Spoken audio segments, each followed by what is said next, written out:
Bem-vindos ao nosso primeiro episódio do podcast Diretamente. E eu estou aqui com nada mais, nada menos do que Esther de Jesus, que é esposa, empreendedora, cantora, maquiadora, produtora, assessora. Acho que eu esqueci alguma coisa aí no meio do caminho. E ela tinha que ser a primeira convidada, afinal, quem tanto me incentivou a fazer um podcast foi ela. E, assim, sem combinar, estamos aqui de verde e amarelo. Sem combinar. Não foi combinado mesmo. É uma grande coincidência, embora isso queira dizer muita coisa. Esther é uma pessoa que mora no meu coração, é minha irmã e me ajuda em tudo. Em todos os meus conteúdos tem uma pontinha dela, às vezes mando ali para ela dar a opinião dela antes de uma postagem. É uma pessoa que eu admiro pela personalidade, pela atitude, pelas opiniões também, não que a gente concorde sempre, mas pela forma que ela coloca a opinião dela. Então, nossa primeira convidada é ela. E esse podcast, na verdade, além de surgir por um incentivo grande dela, é meio que uma necessidade, né? Afinal, está complicado usar rede social hoje em dia. Então, é um lugar que a gente pode falar abertamente e diretamente. Minha gente, que apresentação. Eu fiquei surpreendida, viu, agora. Obrigada, maravilhosa, De amiga. nada. Eu tô nervosa, viu, porque... Ela tá emocionada. Eu nunca... Primeiro que é o meu primeiro podcast. O meu também. É o meu primeiro podcast que eu participo. Já fui convidada para alguns, mas não participei por N motivos. Mas eu queria dizer o quanto eu sou grata por ter você como minha amiga, primeiramente. Você é uma pessoa, assim, admirável. E eu sempre falo para Felipe que, meu Deus, Dani, eu não sei como é que ela dá conta de tudo e um pouco mais. Não dá, não. De tudo e um pouco mais. E eu sou muito feliz porque você é uma dessas pessoas, assim, que me inspiram também. Que me inspira, que eu olho pra você e falo assim, caramba, que mulherona, que mulherão, que mulher, entendeu? Então, obrigada pelo convite, porque eu fiquei muito honrada de verdade. E esse podcast, eu acredito que vai ser uma porta para que você tenha acesso a mais pessoas, e também que as pessoas tenham acesso a você de forma diferente, de forma mais espontânea, com o que você gosta de falar. E quando eu falei assim, caramba, Dani podia ter um podcast, porque ela é a cara de um podcast. Ela é a pessoa que gosta de conversar com pessoas, gosta de saber das opiniões e também de dar o parecer dela para muitos assuntos. E ela fala sobre tudo. Gente, essa mulher, ela fala sobre absolutamente tudo. Se você conversar com ela sobre bala de morango, ela vai falar sobre bala de morango, entendeu? Minha gente, ela é assim, surreal. Ai. E ela é uma amiga que eu tenho assim do fundo do meu coração mesmo. E você é maravilhosa. Obrigada. Obrigada pelo convite. Antes de a gente começar, eu tenho uma grande curiosidade. Que não lembro se você já me contou. A Esther é cantora, gente, mas cantora assim, tipo famosa. Não sou famosa. Então, ela já cantou Raul Gil, já foi para Altas Horas. Foi Altas Horas, não foi aquele outro? É porque eu não assisto televisão, como vocês sabem. Mas quando é ela, eu assisto. Só para constar, viu? E aí, eu fiquei curiosa de quando foi que isso começou? Quando foi que você resolveu dizer assim, não, eu sou cantora, eu canto bem, então eu sou cantora. Como foi? Foi alguém da tua família? Foi você? Como é que foi? Não, nem nada. Eu nunca disse. Eu nunca disse porque eu acho que, assim, cada pessoa, ela nasce com um propósito, sabe? Uma missão na Terra. E eu sou de família de pai músico. Meu pai sempre gostou muito da música e ele sempre me incentivava. Só que eu sempre fui uma criança muito reservada. Até hoje eu sou uma pessoa muito reservada, apesar de ter que sempre estar aparecendo por conta da minha vida de cantora. Sempre tem que estar aparecendo. Mas eu sou uma pessoa muito reservada. Eu não sou muito de marketing, enfim. Eu faço o possível para não parecer tão marqueteira. Mas precisa, é necessário, né? Biscoiteiro. Ela aprendeu essa palavra recentemente, viu? Então, ele me incentivava e eu gostava de cantar em casa. quando ele ensaiava, porque meu pai tinha uma banda, e eu ia junto com ele, ficava cantando junto com ele, e ele percebeu, né? Essa menina canta, ela é afinada, ela tem dom, ela, entendeu? E na igreja a gente tem essa cultura. Eu sou de igreja, sou cristã, então na igreja a gente tem essa cultura de sempre incentivar as pessoas a cantarem. A gente tem os grandes corais, os maiores cantores do mundo. Sim. Vieram de berço de igreja, entendeu? Então foi assim, foi sendo incentivada. Mas eu nunca tive aquele momento que eu falei, eu vou ser cantora. Porque eu acho que eu fui levada a ser naturalmente, entendeu? Então daí surgiu o primeiro disco, eu era bem novinha. Só que isso nunca foi me imposto. Foi algo natural. A Esté, ela gosta de fazer isso. Quando eu era criança, nada mais era do que uma brincadeira, tipo, pra mim. Porque eu não encarava isso como, apesar de já entender a profundidade de você cantar e ver uma pessoa chorar, por exemplo, eu entendia que era aquilo, entendeu? Na nossa fé, a gente chama que isso é um mover, que as pessoas sentem um mover, um sobrenatural, enfim. Que realmente a música traz isso para as pessoas. Ela tem um cunho mais espiritual. Eu acredito, pelo menos, né? E foi assim. Depois surgiu o primeiro disco. Logo ali em seguida eu fui cantava nas cidades vizinhas. E aí aquele nome daquela criança que cantava muito. Que hoje eu canto pouco do que eu cantava. Eu cantava mais quando eu era criança. Eu acho assim, né? Cantava mais agudo. Enfim, criança, ela tem essa facilidade mais de cantar. Quando a gente vai crescendo, a gente vai perdendo um pouquinho de potência vocal, apesar de você amadurecer a voz. Mas foi nesse meio. E cresci nesse meio. Depois fui me apresentar, fazer apresentações, abria shows de vários cantores. Foi assim que começou. Você tinha quantos anos, mais ou menos? Eu tinha Quando eu comecei a cantar profissionalmente, eu tinha 12 anos. Mas começar a cantar com 6 anos. 6 aninhos comecei a cantar e já andava por aí cantando e meu pai ia atrás comigo, entendeu? Meu pai ou minha mãe sempre me incentivava. E como era conciliar o estudo? Tá, isso é algo que as pessoas precisam entender e que é muito difícil.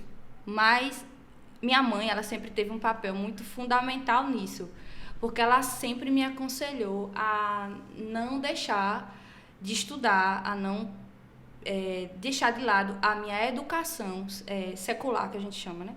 Uma educação que realmente eu fosse para faculdade, enfim. Hoje eu fiz faculdade, mas hoje eu penso super ao contrário, eu entendeu? Também. Eu super penso ao contrário. Mas isso foi muito importante para o meu crescimento, para o meu amadurecimento, ter esse contato com pessoas. Por quê? Quando você entra no meio artístico, o meio artístico é muito ilusório, entendeu? Uhum. E tira você um pouco desse chão que são as pessoas, que é a comunicação, de você estar junto, de você viver uma vida realmente como as outras pessoas vivem, de você querer ter um trabalho tranquilo, entendeu? Cumprir um horário. Porque a vida artística, ela é totalmente contrária do que é a vida das pessoas. Porque enquanto as pessoas estão trabalhando, você está descansando para chegar no final de semana. Não estou falando só do artista evangélico, mas também do artista secular, porque a gente faz shows de sexta, sábado, domingo, né? Uhum. É praticamente a mesma agenda, porque é o tempo que tem de show. Então, a agenda lota muito mais nesse período. Enquanto as pessoas estão fazendo shows, estão curtindo o show, você está ali trabalhando. Uhum. E na semana, eu até comentei contigo que eu tive que, quando eu fui empreender e entender mais ou menos como é que funciona realmente a vida normal de uma pessoa no empreendedorismo, em ter empresa e tudo mais, foi entender que eu tenho que entender que a semana é normal de horário, tá? Horário comercial, e ter o horário também do final de semana, porque eu ainda estava cumprindo a agenda, hoje bem menos, por conta da empresa, do estúdio, de tantas outras coisas, que isso é mais histórico, vou contar mais pra lá. E é exatamente isso que você falou, eu acho que é por isso que eu não acompanho nenhum artista, não sou fã, digamos assim, de nenhum artista. Eu descobri que Luan Santana era só uma época dessa. Gente. Foi, eu acho que Faustão ainda era da Globo, também não foi tão agora, mas quando ele chamou numa premiação daquelas de fim de ano lá, Luan Santana entrou, eu disse, cadê o outro? E todo mundo começou a rir, eu achei que era Luan e Santana. Exatamente. Luan e Santana, minha gente. Não importa, coisa da minha cabeça. Mas, exatamente por isso, assim, porque pra mim é aquela pessoa, assim, que... Aquela imagem, aquilo que ele passa, não parece muito condizente com a vida real. É como se aquela pessoa não fosse real, de fato, entendeu? Sim. E muitas vezes a gente vê, aquela pessoa se mostra uma coisa e ali por trás é outra completamente diferente. Então, para mim, não era algo admirável, entendeu? Não é algo que eu acompanhe, embora hoje em dia eu já perceba que existe uma valorização por trás de todo o trabalho, como você me explica, várias coisas. Então, eu já enxergo sob outra ótica, mas é exatamente por isso, assim. Tá vendo, gente? Eu entrei na vida de Dani para entender como a vida artística também é uma profissão realmente que a gente se dedica muito, entendeu? E não é fácil, porque enquanto as pessoas estão ali curtindo o show, a gente tá trabalhando para fazer aquele evento. Não, mas eu nem trabalho, eu nem curto, né? Porque eu fico em casa, não vou.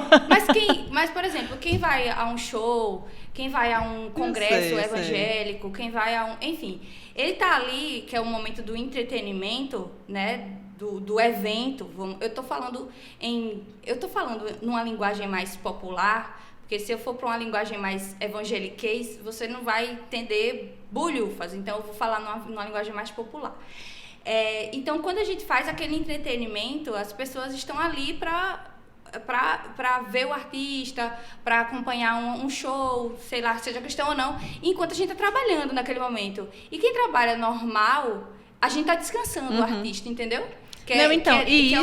Muitas das coisas que você foi me falando, que eu fui aprendendo aí com você também, eu percebi que o que é que eu fazia? Eu enxergava aquela nata artística hiper famosa, que é isso aqui, mas na verdade tem uma centena e milhares de artistas, que a gente pode até depois falar da Lei Rouanet, que não se encaixam ali, não entram, não sobem aquilo ali, porque na verdade é um mercado muito fechado.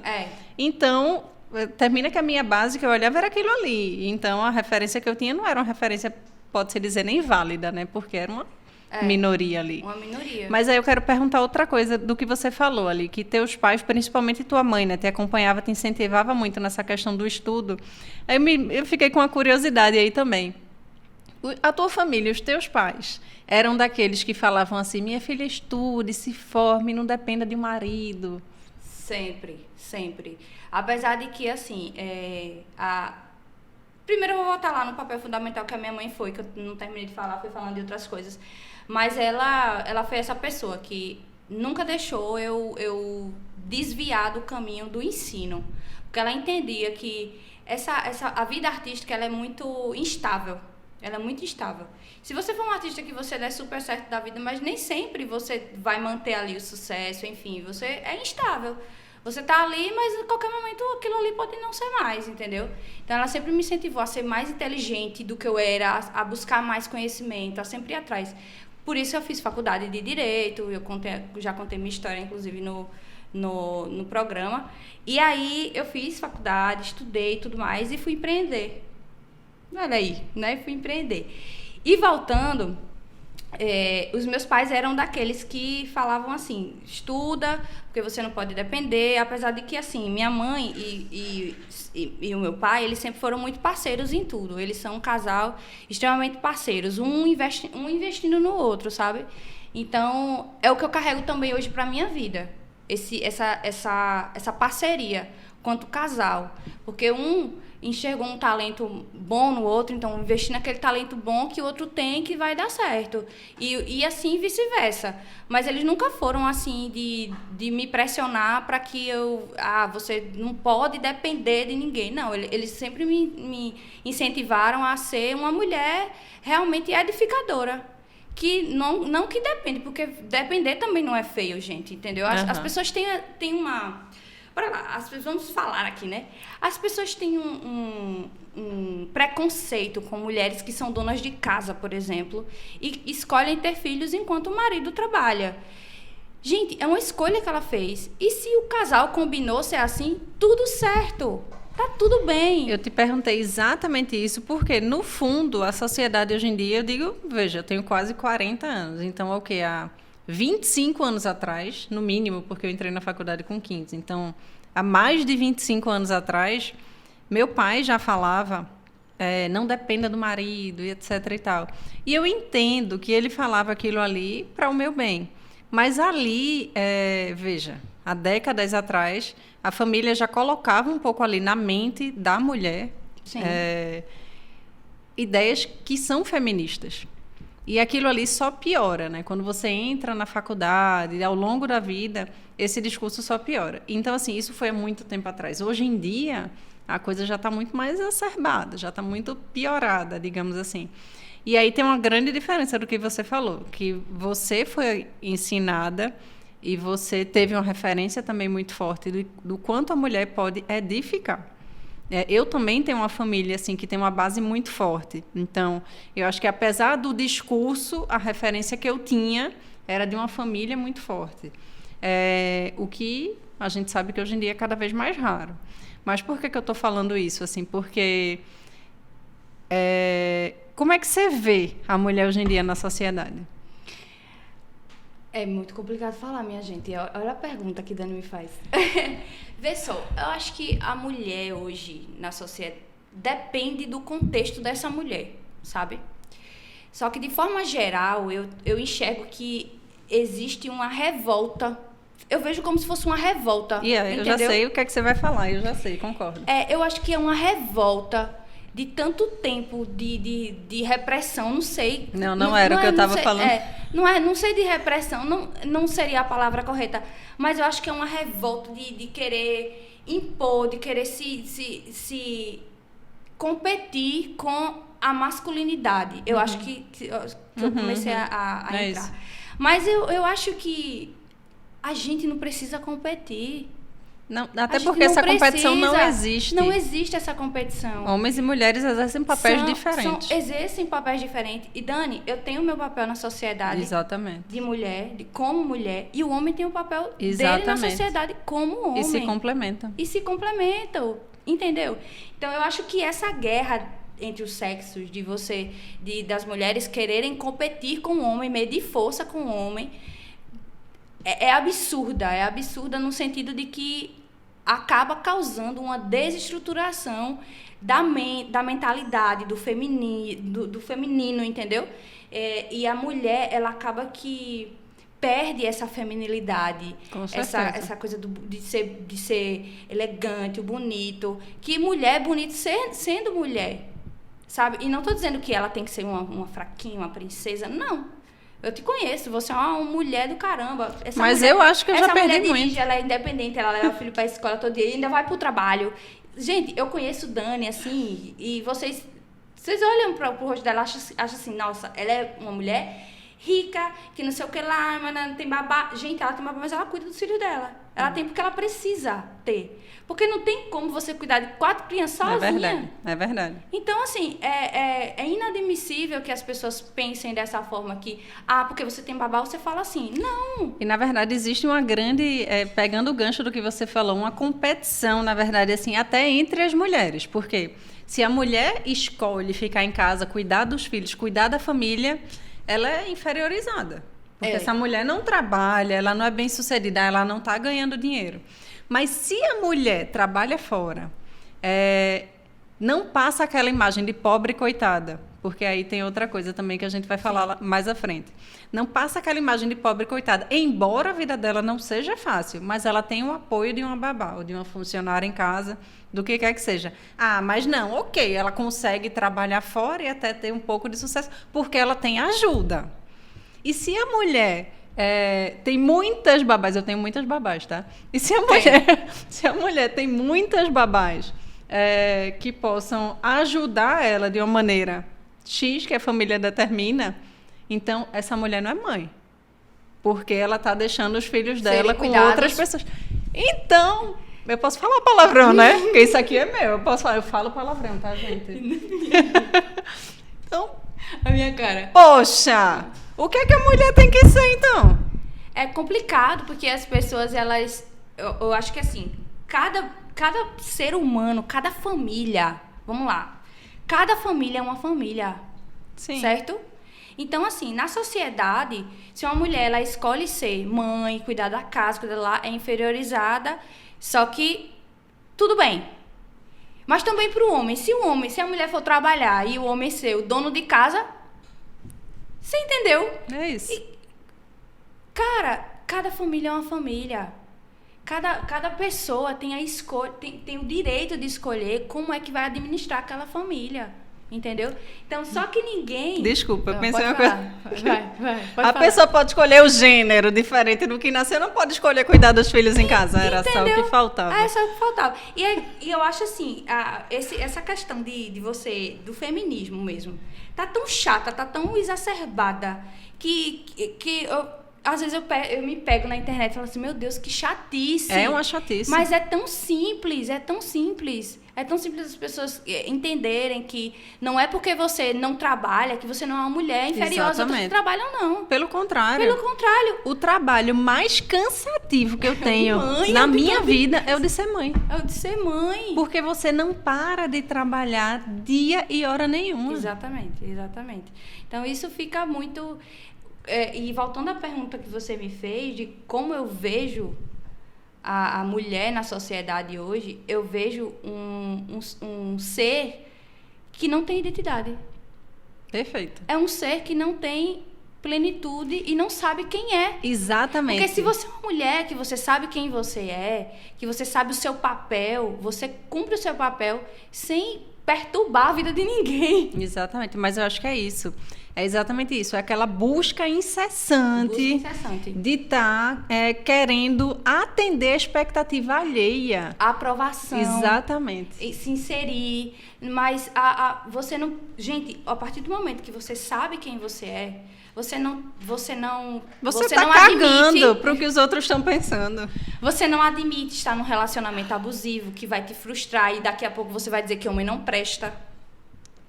Se você sabe quem você é, se você tem uma identidade firmada e sabe quem você é, você não admite que falem de forma grosseira com você, sem respeitar quem você é, seja quem for. Você não baixa a cabeça. Se você sabe quem você é mesmo, realmente. Porque tem mulher que não sabe se dá o respeito. Exatamente. Tem mulher que não sabe se dar o respeito. A mulher, eu vejo assim muito, ela confundiu tanto o papel dela.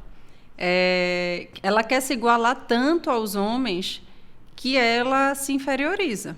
Porque quando ela quer se igualar a uma pessoa, a um papel que não é dela, ela está fugindo ali da natureza dela. Sim. Então, eu, por exemplo, assim, apesar de ter um aspecto feminino, eu espero que eu tenha, né, minha gente?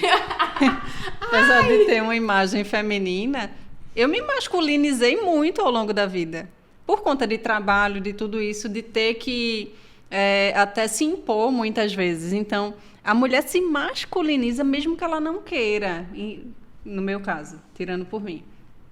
Diferente de outras que têm uma orientação religiosa, têm uma base evangelizadora muito forte, aí eu acho que essa ainda consegue guardar um pouco mais disso, do ser feminino. Mas aí, o que é que acontece? A mulher, ela começa a querer se igualar tanto ao homem que ela quer fazer o que ele faz. Ela quer ir para farra, ir para balada, pegar um monte de cara, encher a cara, acordar ali na calçada, praticamente pisoteada, sair com aquela roupa que ela não consegue respirar fundo. Se ela levantar, pro artista que entrou já era, porque a pessoa já viu tudo que estava ali embaixo. Então, ela quer se colocar num papel de tentar se igualar nessa situação que ela está se diminuindo. Mas muitas vezes ela não enxerga isso, né? E se você fala isso, não, mulher não é para sair vestida assim. E eu digo porque, veja, um símbolo de elegância desse, né? Então, a mulher, se fosse outra pessoa, eu tinha que disfarçar. Então, a mulher, quando você fala que ela não pode sair assim, ela fala, mas por que eu não posso sair assim? Eu posso ser o que eu quiser. Que é um discurso puramente feminista aí, né? Que desde a década de 60 é o que a gente vem escutando, que a mulher pode ser o que ela quiser. Mas ela não pode. Por quê? E aí eu estou falando, é para eu estar entrevistando. Pode falar. Porque... É uma conversa. Porque a mulher até me perdi com as minhas abestalhamentos. Não pode. A mulher não pode porque todo mundo, independente de ser homem, de ser mulher, ser o que for, você não pode fazer o que quiser. Você tem que andar conforme as regras. Você tem limites, você tem leis. Então, você não pode desrespeitar. Esse é o meu ponto de vista. Então, eu não posso sair, como eu vi na farmácia, quando eu estava nos Estados Unidos, uma mulher de calcinha e sutiã. No meu ponto de vista, você não pode sair assim. A mesma coisa, você não pode, um transgênero, um homem entrar no banheiro feminino onde tem uma idosa ali. Eu não acho isso certo. Como é que você enxerga isso? Eita, meu Deus do céu. Eu não acho isso bom para nossa sociedade, para a saúde da nossa sociedade, sabe? Se você quer um banheiro, faz um banheiro. Se não tem outro gênero, não criaram outro gênero, faz um banheiro para esse gênero. Pronto, acabou o problema. Qual o problema? Acho que é porque assim, as coisas são muito fáceis de serem resolvidas, só que as pessoas complicam demais, porque um transgênero, ele quer ser igual a uma mulher, mas ele não vai ser igual nunca. Biologicamente falando, gente, né, com todo respeito, não vai ser igual. Não vai ser igual. No então, dia assim, que morrer. A sociedade, ela vai sempre ser separada por homens, mulheres e transgêneros. Posso falar transgêneros? Pode falar o que quiser. Transgêneros, enfim, é a sigla completa. A sociedade, ela sempre vai ser separada. Não adianta essa guerra, porque já que é 3 agora, cria um banheiro separado pra essa galera. Mas não são 3. São vários. Né? Sabe por quê? Porque quando a pessoa morrer, que acabar toda aquela carne, só tiver os ossinhos. E daqui a milênios, quando forem descobrir aquilo ali, quem será? Tipo a gente na sociedade antiga, quando descobriu aí. Será que eu vou ser cancelada por falar isso? Então eu nem falo, né? Aí você vai examinar aqueles ossos. Aqui temos o quê? Homem ou mulher? Homem ou mulher, exatamente. Então, meu amigo, você pode achar. Aí o povo fica, não, porque você pode se achar o gênio da lâmpada, que você dá aquela esfregadinha ali para sair o gênio dali de dentro e realizar seus desejos. Você pode se identificar com o que você quiser, mas no fim é homem ou mulher. É verdade. Eu concordo com você e é bem difícil a gente conversar sobre esse assunto nos tempos que a gente está hoje. E isso não estou falando de preconceito aqui, sabe? Eu estou falando de uma sociedade deturpada, com dos valores, deturpada da imagem das pessoas. Gente, nós somos feitos à imagem e semelhança do Criador. E essa imagem, ela está sendo deturpada o tempo inteiro. Não é só por transgêneros, é realmente pelas próprias pessoas. Será que se eu me autodestruir, o meu corpo, o meu templo, o nosso corpo é um templo. Sem dúvida. E se a gente se autodestrói, se a gente não cuida do nosso corpo, se a gente o tempo inteiro não quer, fica largado, isso é autodestruição. E a gente deturpa essa imagem. Não é só porque você se transformou, se fez essa transformação de sexo, que você vai ali no momento tirar essa imagem de semelhança, sabe? Eu acho que nos mínimos detalhes. A partir do momento que você para de cuidar de si, de se amar, você está deturpando já a imagem do Criador que existe em você. E aí entra um pouco desse discurso também você pode ser o que você quiser, e você começa a ver em mulheres, principalmente porque o homem não chama tanta atenção, né? Quando ele é descuidado até um certo ponto, a não ser que seja um absurdo. Mas a mulher, ela chama atenção. Quando ela começa a sair ali de forma descuidado, cabelo desgrenhado, os dentes sem cuidado, ou, sei lá, muito acima do peso. Então, a sociedade está começando a normalizar que é legal ser assim. Mas não é legal. É sobre isso que eu estou falando. Essa normalização do errado. Do que não é... Na verdade, agora vão dizer, né? Não, porque não existe uma verdade absoluta. Gente, mas se você for uma pessoa obesa e você está acima do peso, o médico vai dizer para você, olha, suas taxas estão altas, se você não tomar um remédio, você vai acabar morrendo porque você está obeso. Isso não é legal. Isso é negativo. Exatamente. Porque você está se autodestruindo. Sim. Você está se autodestruindo. E é uma doença. E é uma doença. Então, se você não cuida da sua mente, se você não cuida do seu corpo como templo, você está se autodestruindo, sim.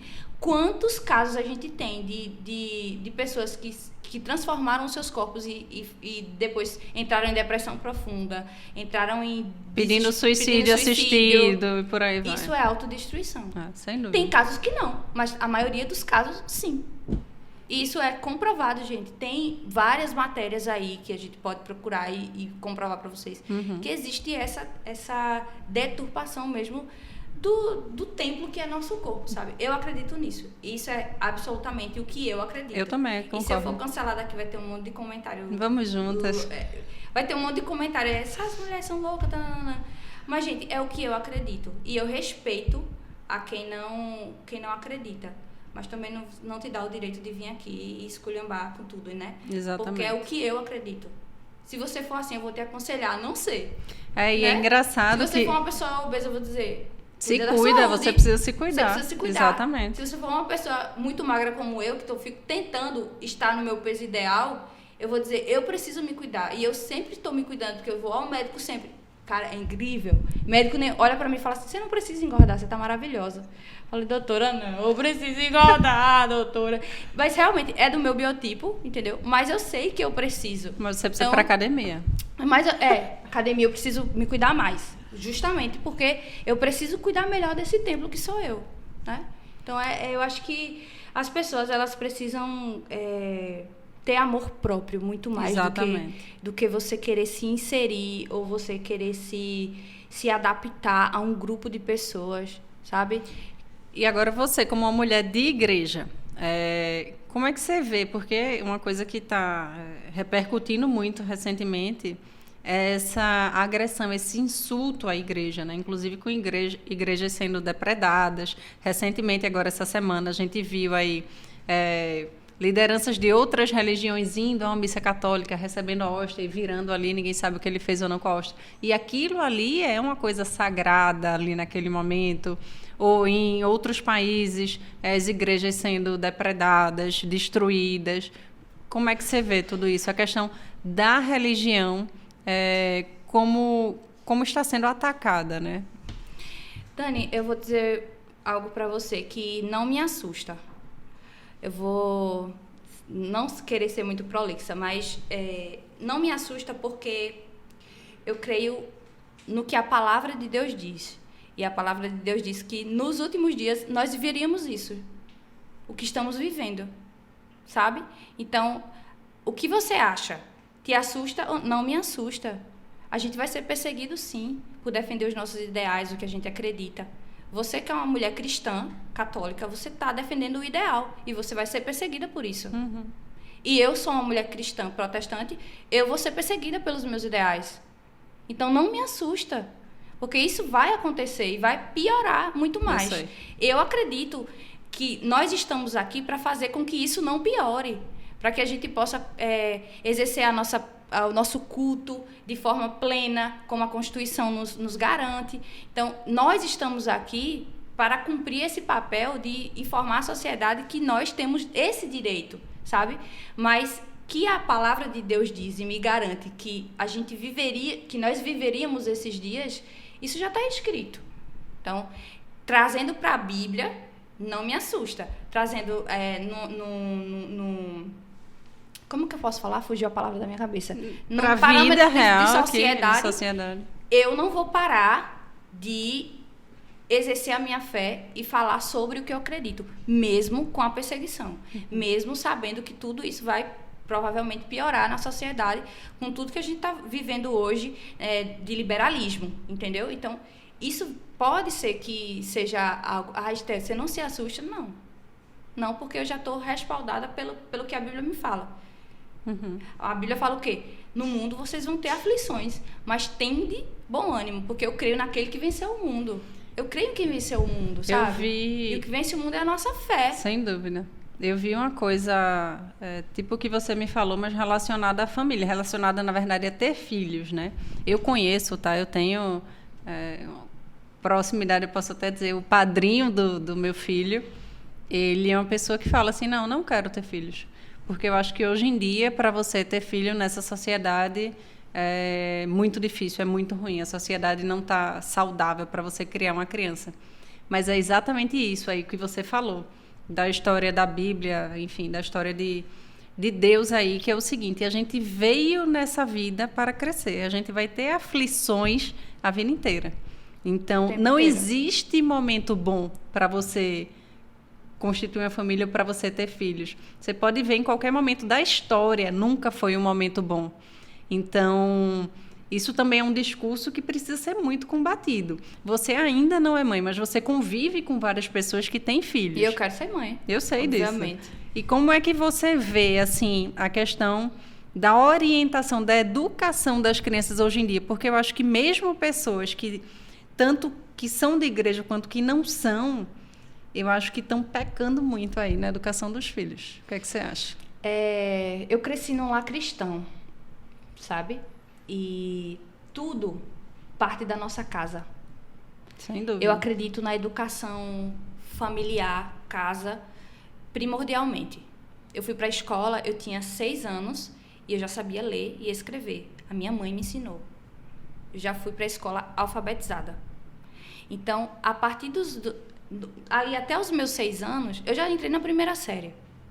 A partir dos meus 6 anos, eu já tinha uma mente formada, porque a minha criação foi cristã, dentro da minha casa, até os meus 6 anos.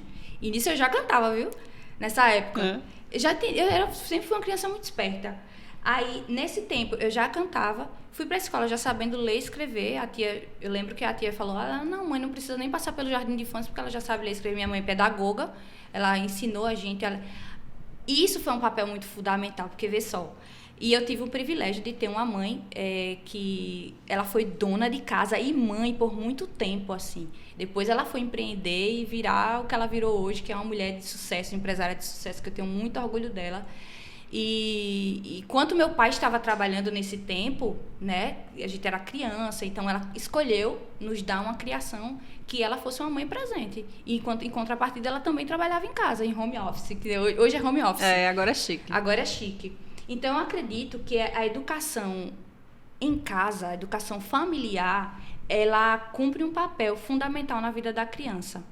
Eu também respeito aquelas mães que mandam os filhos cedinho para a escola, porque tem que trabalhar e tudo certo, que não tem essa oportunidade de estar ali ensinando a ler, escrever. Eu fui uma criança que morava no interior, criada com o pé no chão, entendeu? Então, assim, pra gente era algo normal ter a mãe em casa, sabe? Depois que a gente foi crescendo, foi pra faculdade, a gente foi morar na capital, enfim. Mas esse começo foi muito primordial, porque quando eu fui pra escola, eu já tinha uma mentalidade basicamente formada ali pela minha educação cristã, porque na minha igreja sempre teve EBD, que é uma escola dominical. Eu acho que na igreja católica também tem a EBD, escola dominical. Então a gente aprendia o ensino bíblico, princípios, então isso foi fundamental na minha formação. Hoje, como é que eu vejo? A maioria das famílias entregam o papel de educar para o Estado, para a escola. E é muito perigoso. Porque naquele momento ali que você entrega seu filho vai passar a maior parte do dia na escola. Uhum. E ele vai só ver o pai e a mãe à noite. Eles já estão mortos e cansados. O pai já quer dormir, a mãe não tem mais paciência de contar historinha. Então, é muito complicado você entregar integralmente a educação de um filho para o Estado cuidar. E é exatamente isso que o Estado quer. Porque o Estado, ele não vai ter responsabilidade de criar princípios na vida do seu filho, não. Pelo contrário, o que é que ele vai fazer? Ele vai dar uma informação massiva, a pessoa não vai nem questionar o que ela está recebendo ali. Não, estão me dizendo isso aqui é o certo, é a escola que está me passando isso aqui, então está tudo bem. Eu já vi escolas que chamaram os pais para dizer que podiam ajudar os pais a educar os filhos, que os pais não estavam conseguindo fazer isso. Imagina, se eu ouvisse isso, coitada dessa escola. Mas assim, eu estou tirando aí o teu papel do teu argumento, mas assim, é uma coisa que me revolta muito, essa questão de escola hoje em dia. E como eu tenho muita propriedade para falar nesse sentido... Ela é mãe de 4 filhos, gente, só para lembrar. Isso me incomoda muito, sabe? Recentemente eu vi uma mãe, a gente estava ali no encontro, eu vou falar mesmo, que aqui eu posso falar o que eu quiser, no encontro ali com Michele Bolsonaro, lá do PL. Deixa eu ajeitar seu microfone aqui, a produtora aqui, ó. Produtora do podcast. Produtora é isso, entendeu, gente? Do PL Mulher aqui em Pernambuco na semana passada. E quando eu estava ali na fila para entrar, tinha uma mãe que ela foi me mostrar um vídeo de uma escola. Eu posso falar, né? O nome da escola eu vou falar, gente. Colégio Apoio, em Recife. Ela me mostrou. Marco Arroba. Ela tem advogado bom. Eu vou falar nome não, porque tem advogado. A não ser eu mesmo que me defenda. Ela me mostrando ali as imagens dos professores com blusa de Lula fazendo propaganda na época das eleições dentro da escola. Então, assim, ela inclusive falou, não, eu tirei meus filhos da escola, porque independente do posicionamento que você tenha, escola não é o lugar para você fazer isso. Doutrinação. Claro, exatamente. Isso é muito perigoso, porque, voltando ao que a gente falou, que entregar para a escola essa responsabilidade, entregar ao Estado essa responsabilidade, você não queira culpar no futuro o que o seu filho não queira cobrar. Você se eximiu desse papel. Você não queira cobrar o que seu filho, o que você sonhava que seu filho fosse, não. Porque se você tivesse realmente planejado um futuro quadradinho pro teu filho, dele ser uma pessoa como você idealizou, você tem ensinado. Porque a Bíblia fala assim, ó, eu vou citar a Bíblia novamente, instrui a criança no caminho que deve andar. Quando ela crescer, ela nunca vai se desviar dele. A Bíblia fala, gente, isso é uma verdade. Com certeza. E a Bíblia não está se referindo somente ao caminho cristão, ao caminho de Cristo. Ensina o caminho bom que ele tem que andar. Ensina ele dentro da vereda da justiça, para ele poder ser um ser humano bom para a sociedade, para ele poder ser uma pessoa que vai colaborar realmente com o crescimento de outra pessoa, que ele vai olhar e vai fazer o bem para o próximo. É isso que a Bíblia está falando, entendeu? Então, se você ensina, se você tem esse papel e não se exime desse papel, tudo bem, tem muita gente que vai dizer, não tenho tempo de estar com meu filho o tempo inteiro. Gente, cria um ambiente. Exato, você não precisa ter o tempo inteiro. Para formar bases. Mas existem momentos que a gente precisa formar bases. Eu me preocupo com o futuro dos meus filhos e já oro por eles. Que realmente eu possa realmente criar essas bases, as bases boas que eu tive, passar adiante no ensino, que é fundamental para eles. Então, você não vai culpar o Estado por uma falha que foi sua. Você acha que os pais, talvez aí por estarem sempre ocupados ou estarem cansados no fim do dia, estão se tornando um pouco frouxos, deixando as crianças aí com muita liberdade poder mesmo, exatamente, com muito poder, né? Com muito poder querer, de decisão, muito querer. Decisão demais, gente. Eu cresci, eu fui criada assim, né? A roupa eu não escolhia, a comida que eu ia comer eu não escolhia. Isso não me podou em nada. Isso não me tornou uma pessoa... Ai, meu Deus, quantas feridas. Não, gente, eu só obedeci meu... Vocês já estudem isso. Gente, Plasticidade do cérebro. Estudem sobre isso. Porque tem gente que fala, você vai criar um trauma na criança. Minha gente, já existem diversos estudos aí da neurociência provando que o cérebro tem essa plasticidade. Muito pelo contrário. Hoje eu fui criada assim, né? Com muito zelo dos meus... Minha mãe tem medo de tudo. Se você colocar ela dentro de um avião, ela diz que o avião vai cair e vai acabar com tudo. Então, mas eu acho que depois que a pessoa é mãe, fica assim. Minha mãe, ela é meio assim. Então, eu fui criada com essa pressão de tipo assim, não faz isso que isso é perigoso, faz aquilo que isso é perigoso. E assim, fui a filha mais atirada. Não, eu vou pular de asa delta, inclusive eu tava planejando já pular como é o nome daquele negócio lá, Felipe? Ajuda aí o nome daquele negócio que a gente quer pular. Okay, paraquedas. Sim. Entendeu? Eu sempre fui dessa pessoa sem medo. Só que as minhas irmãs já são um pouquinho mais medrosas do que eu. Justamente por esse bloqueio que, né, teve da criação dos meus pais. Mas por cuidado. Então, assim, precisa dosar. Dê uma cordinha, mas também puxa às vezes, sabe? Não fazer tudo que a criança quer, deixar ele fazer o que ele quiser, não. Mas ter tudo tem um equilíbrio, Dani. Tudo tem um equilíbrio na vida. Então, hoje, eu queria que ela fosse menos medrosa, para eu poder ser um pouquinho menos medrosa, porque tem coisa ainda que me dá medo, justamente porque eu tive essa criação de poda, sabe? De falar do que falar, de comportamento, enfim. Mas isso é 1% do tamanho da grandiosidade da educação que eu recebi, que foi maravilhosa. Uma família super bem estruturada, de princípios, de valores, de trabalho duro, de você falar assim, caramba, ela trabalha de dia e de noite, ela não cansa, por quê? Porque ela tem um objetivo de fazer as filhas se formarem, de dar um futuro melhor para a família, entendeu? Então, eu acho que, assim, essas bases são importantes serem formadas, porque você vai olhar, quando você estiver velhinho, você vai olhar e vai dizer assim, poxa, meu filho deu certo. Meu filho deu certo porque eu me dediquei. Eu tirei um tempo ali para ter uma leitura. Eu tirei um tempo para contar uma historinha. Eu tirei um tempo para explicar que era... gente, educar não é fácil. Você é mãe, você sabe que educar é algo assim surreal, que você... Eu acho que quando você manda o filho para a escola, você tem o maior medo dele voltar com a cabeça toda, né? Não, me fala aí, você agora que é mãe. Depende da idade. Nina, que é mais velha, né, literalmente isso, o resto todo dia. Porque eu vejo crianças da idade dela, eu tenho que ter cuidado para falar algumas coisas. Eu vejo crianças saindo ali de cropped, de short curto. Para mim, isso é inadmissível. Ela é uma criança, entendeu?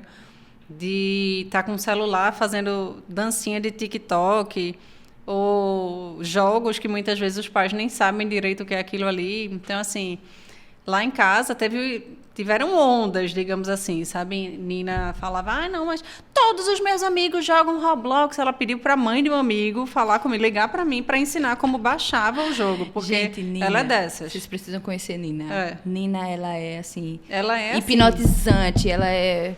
Tia Estel, falou, ai meu Deus, eu me derreto toda. Toda doce assim, mas ela é daquela ali que não larga o osso. Eu me derreto toda. E aí a mãe do menino explicou, eu disse, eu sei, Nina, como baixa o jogo, fofa, mas você não vai jogar, querida. Mas por que eu não vou jogar? Porque todo mundo joga, não me interessa.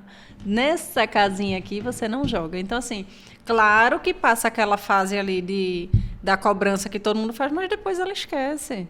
Então, assim, eu sou muito firme nesses princípios, sabe? Fernando, ele é um pouco mais... Ela não é firme, gente, ela é coronel. Eu sou. Daniela é coronel, minha gente. Eu olho pra ela e falo assim, rapaz, né? tem que bater continência, que a bicha é coronel mesmo, assim. E ela é uma mãe nova, e o que me surpreende é isso, porque você é uma mãe nova e você tem esse jeito de você educar, que é como se fosse uma mãe de 1980, entendeu? Eu acho isso muito legal, porque ao mesmo tempo que ela é uma pessoa moderna, ela vai, sei lá, vai com as meninas pra Disney, tem essa toda modernidade, mas ela é uma mãe que tem ali todo um aparato principiológico que você trouxe, obviamente, da sua família. Com certeza. Porque quando a gente casa, a gente traz um pouquinho Exatamente. Um pouquinho de cada um, né? E a gente pulou essa parte. Pulou. A gente foi da educação para os filhos ali e não falou do casamento. O casamento... Rapaz, o casamento é uma bênção. O casamento é uma bênção porque eu sou uma mulher... Ele tá aqui, ele tá batendo... Fica tão nervosa que ficou tão emocionada. Eu sou uma mulher hoje... muito diferente de quando eu casei há 2 anos atrás. Muito eu também, diferente, sem dúvida. De amadurecimento, até de espiritualidade mesmo, sabe? Porque hoje eu não me reconheço mais. Eu penso 3 vezes mais de como eu vou agir, de como eu vou falar. O casamento, ele traz para você uma maturidade diferente. Uhum. E é algo realmente de Deus, porque eu acho que um ser humano... Se ele não aprende a conviver com o outro, ele não vai aprender muitas coisas dessa vida. Ele não vai ter muitas experiências, sabe? Eu também, assim, eu me vejo muito... Eu sou casada já, vou fazer 10 anos de casada. Então, eu me vejo uma pessoa hoje completamente diferente de quase 10 anos atrás, quando eu estava casando. E... eu vejo muito isso, assim, coisas que a gente já falou lá atrás e que você falou aí nesse momento. Olha que piscadinha mais linda. Tô pra ele, acho que tá bem ali. Que as pessoas, elas simplesmente... E é muito mais fácil você dizer assim, que saco, eu sou o que eu sou e que se quiser me aceite assim. E aí quando a pessoa diz assim, não quero isso, eu não gosto disso, a pessoa, então vai se danar, se lasca aí, pronto, eu vou viver minha vida. Porque isso é muito fácil. Muito. Então, assim, mas quem faz isso, a pessoa que ela quer o tempo inteiro se impor, dizer eu sou o que sou e que se quiser me ature, me aguente assim, ela não está aprendendo nada. Não. Ela está só sendo uma menina birrenta. Porque quando é uma mulher que vai tendo maturidade ao longo da vida, ela entende que é muito mais difícil, mas é muito mais importante ela aprender com aquela pessoa que ela escolheu para conviver. Sim. Então, assim, eu vejo hoje em dia, e eu ainda tenho eu peco muito nisso ainda, tá? Fernando, ele me cobra muito ainda nesse sentido de assumir que, assim, não, tudo bem, me desculpe, eu sou uma pessoa péssima para pedir desculpa. Até hoje, veja. Então, assim... Eu era muito assim, eu quebrei muito. Pois é, uma coisa que é um meu ponto que eu preciso melhorar claramente na vida, é esse aí. Eu trago algo que é certo, amiga. Eu prefiro ter paz do que razão. Você está certíssima, eu que sou besta. Então, e o que eu consegui construir, assim, eu falo muito, o que eu sou hoje, eu não seria se eu não tivesse ele em minha vida. É algo assim que eu queria poder definir, sabe? Para poder ter uma definição correta do que foi. Eu demorei bastante para casar, porque eu tinha... Não era... Eu demorei. Eu casei com 29 anos. Então, assim... Não, eu fui 28, eu casei casei. com 29 anos. Mas eu sempre fui uma boa solteira. O mal das pessoas é que elas acham que vão ser felizes no casamento. Só quando casar. Só quando encontrar alguém, não. Tem os dois lados, Tem os né? dois lados. Tem essa pessoa que acha que... Ou ela tá buscando sempre aquela pessoa que queira namorar, casar com ela. Então, assim, ela tá se sujeitando a qualquer um que surgir ali. Exatamente. Mas também tem aquela que... eu já vi vários memes na internet. Já viu? Que a pessoa pega a aliança e faz... Aí tá a mulher lá, esfregando prato. Tipo assim, o casamento vai acabar com você. Você vai trabalhar fora, vai chegar em casa, ainda vai ter que lavar a louça, lavar a roupa. É direto isso, né? Faz, a pessoa... Aí não, aí desiste e joga a aliança fora porque ela não quer aquilo ali. Então tem as duas vertentes aí, né? Assim, e nenhuma das duas está certa. Não, quando a gente pensa em construir algo, uma história de vida com alguém, a gente precisa falar muito sério. Porque... você vai dividir o resto da sua vida com essa pessoa. Para mim, casamento é isso. Uhum. Casamento, você não casa pensando que você vai divorciar, porque hoje está muito banalizado. Exatamente. É muito fácil. Hoje em dia é muito fácil divorciar. É muito fácil. Uma birrinha, agora tem uma palavra que está na moda, né? Que é... Como é que fala quando é personalidade? Enfim, esqueci o nome da palavra. Que a pessoa não bate a personalidade com a outra. Tu lembra? Consegue lembrar? Também tá na ponta da língua. Enfim. Enfim, eu entendi. De genes? Não. Genes. Incompatibilidade de gênios. De gênios. Incompatibilidade. Incompatibilidade de gênios. Gente, isso tá tão na moda. E isso é o maior destruidor de casamentos. Porque qualquer não que você recebe dentro do casamento, não, ele é incompatível comigo. Exatamente. Se o cara não quer assistir um filme e você quer assistir o filme, não. É o fim do mundo. Ele é incompatível comigo. Ele não gosta de assistir filme. Não. Se o cara, ele sei lá, gosta de sair e você quer ficar em casa, ele é incompatível comigo. Dependendo da saída... Não, sair assim... Um passeio. Sim. Tem mulher que gosta de sair, bater perna. Tem homem que não, que quer ficar em casa. Uhum. E, gente, casamento são duas pessoas diferentes. Com certeza. Por mais que você se conheça no namoro, quando você casa, são duas pessoas diferentes. É muito diferente. Muito diferentes. Então, assim, muitos momentos você vai ter que assistir seus filmes sozinha.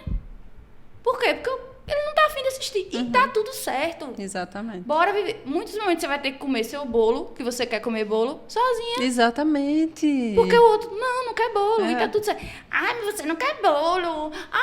Não, gente, não quero bolo. É que a pessoa, além de querer que aceite como ela é, eu sou assim, pronto, ainda quer determinar o que o outro vai ser, né? Exatamente. E isso é muito chato.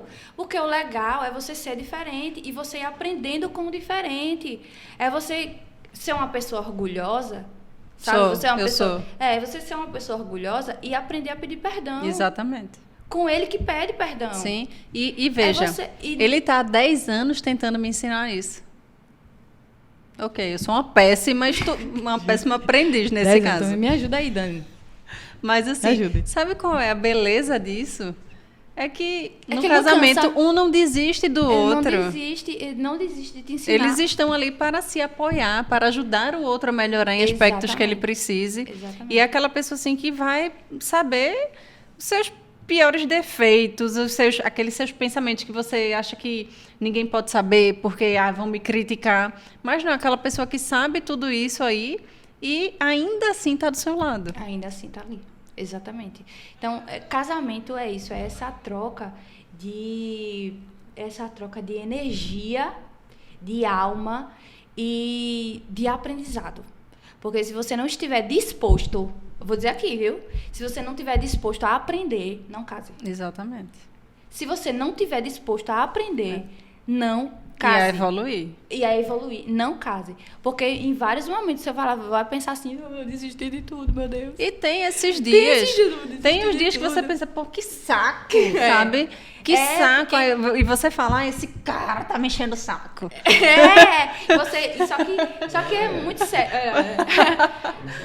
Ferro afia ferro. Exatamente. Quando você quer afiar um ferro, uma faca, tem aquele negócio lá do cara que vai cortar a carne, ele vai afiar no ferro. É. Então, ferro afia ferro. Então, os dois, eles vão estar afiadinhos ali para compartilhar uma vida abundante. Então, é isso que as pessoas precisam entender. E as pessoas E não- precisam entender que dois juntos constroem muito Constrói mais do muito que mais. duas pessoas E separadamente. E sabe o que é que a maioria dos casamentos estão destruídos hoje? É por conta dessa competição dentro do casamento. Exatamente. As pessoas estão competindo dentro da relação. Competindo. As mulheres estão querendo competir com os homens e os homens querendo competir com as mulheres. Porque o que acontece? A mulher, com tudo isso, veja, há décadas atrás meu pai já me falava, estude para você não depender do marido, etc e tal. Então, ainda que você entre numa relação no casamento, você ainda está com aquela ideia de que você não pode depender do seu marido. Sim.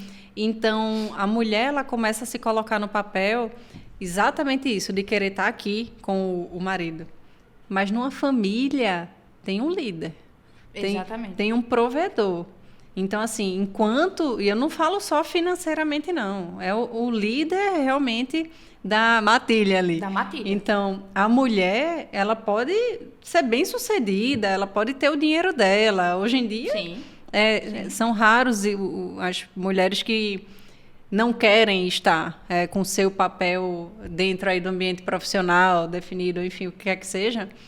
Mas ela tem que reconhecer que o homem, ele é o líder da família. É o cabeça. Exatamente. Ela tem o Exatamente. papel de orientar, de estar junto, de estar próximo, de educar os filhos, assim como o homem vai acompanhar Os também. dois em concordância, obviamente. Exatamente. Mas ela que está ali no papel, de fato, de formar aquela família que vai se perpetuar ali ao longo do tempo. É a mulher sábia que edifica sua casa. Exatamente. Né? A Bíblia fala. E a tola destrói. O que é essa mulher tola? É a Essa que tá mulher competindo. que tenta o tempo inteiro competir com o homem. É o tempo inteiro querendo competir. E não existe isso. Obviamente que os dois precisam andar em concordância. Lógico. Mas se hoje meu marido falar assim, Esté, não vá por aqui não, eu vou pensar 10 mil vezes, analisar 10 mil vezes Com certeza. se eu vou mesmo por aquele Com lugar. certeza. Porque eu entendo que ele é o sacerdote da minha casa. Exatamente. Ele é o sacerdote da minha casa. Então, eu tenho que estar ali edificando. Então, a gente vive em concordância. E ele também. Ele não faz nada se ele falar assim, eu vou conversar com o Esté. Se Esté não sentir que realmente vai ser bom, então eu vou pensar também 2 vezes. Então, os dois é em concordância. Não é que a mulher ela vai ser Diminuída ou inferiorizada. por isso, não. Não. Eu acho que o homem ele tem um papel de liderança dentro de casa. Com certeza. E a mulher precisa sentir essa segurança. Concordo. A mulher e os filhos. É. Porque o filho, ele vai olhar para a imagem do pai, que é líder, e ele vai se espelhar naquela imagem de pai, Exatamente. de paternal, de paternidade, de cuidado. Isso. E, ao longo do tempo, essa figura paternal, ela vai ser bem estruturada. E essa família, consequentemente, vai ser bem estruturada. Sem dúvida. Entendeu? E Então, é isso. Eu não acho que...